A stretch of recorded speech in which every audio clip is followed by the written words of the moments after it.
So, known for their brightly coloured beaks and quirky charm, puffins attract visitors to Northumberland coast, hoping to see them every year. And now, numbers are growing. It's good news. The first full census of the Farne Islands puffin population in 5 years has found a 15% rise in the seabirds, suggesting there are now 50,000 pairs living there. And they're still an endangered species, of course, but the increase is promising, as our North of England correspondent, Fiona Trott, has been finding out.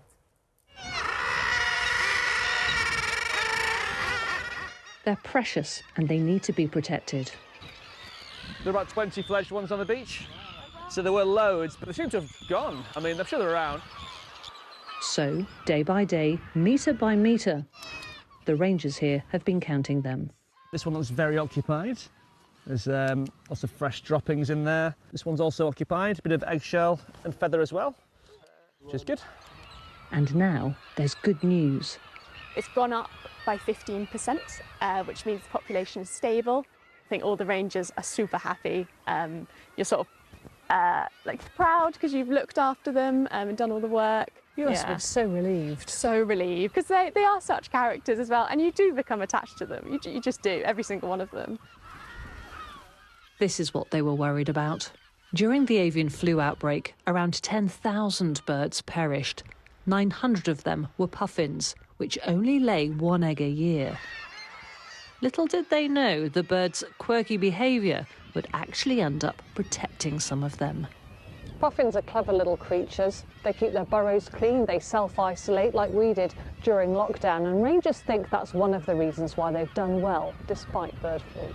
Another reason is that there's been less named storms. The water's churned up from storms, they can't see the fish. So it meant they were bringing back more fish, which is successful, so the island's ideal for them this year. All life is fragile on these remote islands, and the puffin count helps researchers understand what's happening with the wider environment. Puffins, like all the seabirds we have here on the Farne Islands, they're very indicative of the health of our seas, the state of our environment. If there's anything wrong with the seas, then the seabirds, they'll be the first to suffer. So it's really important that we have an idea of just how many we have. The ambition now is to monitor the puffins every single year. Known as the clowns of the sea, these colourful characters entertain us, but can teach us so much more. Fiona Trott, BBC News, Northumberland. Gwen Potter is from the National Trust. Good morning to you. We were just talking to you about when you last saw a puffin, which you are the kind of person we can ask that question to. When was it? It wasn't too long ago, just sticking my hand down a burrow, and the first time I got a sense that there was a puffin there was when I could feel it nipping my fingers. So you have to start from the beginning. Where are you? I'm on the Farnes. OK. And I am looking to count these birds, so I'm getting in there and close to them with others, and I'm sticking my hand in that burrow. Got sometimes gloves, yeah, particularly when we've had disease in the area, we have to have our gloves on. And we'll stick our hands right into the burrow. How far down do they go? They can go up to 2 arm lengths, so you struggle at times. And how slowly do you put your arm in? Because you don't want to hurt a puffin or potentially chicks. Yes, indeed, because fairly tentative, because if you imagine a big arm coming through your window, a bit shocking. So for the puffin, you want to make sure you get in really slowly and you're just feeling around to see if you can feel feathers, guano, their poo, and quite often you might find a little beak nipping your finger as well. Is that to determine how many are in there? That's right. Well, there will always be 1 pair and 1 chick in the burrow, but you can't always tell from looking at the burrow outside. You might look for feathers or little footprints in the burrow and things like that. Do you know, I always think we're talking about this count, which is good news, which you think there are more. But when you see a landscape like that with so many puffins, you think, how on earth do you get an accurate assessment of whether there are more or less? Looking at that sort of cliffside there, how could you know? Yeah, well, as these birds are also in burrows, it's even harder because you can't see them. And there are thousands of burrows, so you have to go round every single burrow and find out if there's something living in there that year. And you compare it with what you might have found 12 months earlier or whatever.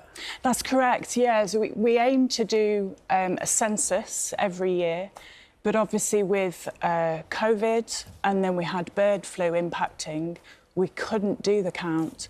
So this is our first count for a few years. Mike was saying a little earlier on, I don't know what expertise he has. Sometimes it's surprising what he knows, but puffins are surprisingly small. Is that true? What? How big? Just show us sort of. That. So they're like about a foot tall. Yeah, about a foot. Yeah. And what are they like when you're close to? What are they like? Well, the thing is that they've got a sense about them, a vibe that is very kind of comical. So you know they're kind of moving like this. But actually, they're incredibly hardy birds because they're out at sea for 9 months of the year, dealing with all the storms and all of the things that, you know, we can't even really imagine. So they've got two kind of feelings about them, really. One that is really, really hardy bird, but one is, oh, isn't that gorgeous and quite comical. Do they mate for life?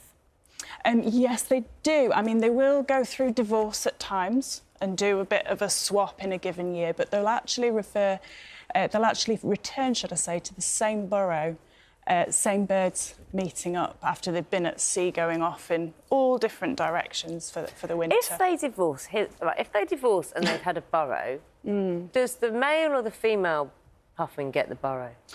I couldn't tell you. There's some research for you to do. That's the next one. Sounds more like a legal Yeah. question, really, doesn't No, it? because if they divorce and it's part of their, I don't know who's there's the a lot of dominant, you know.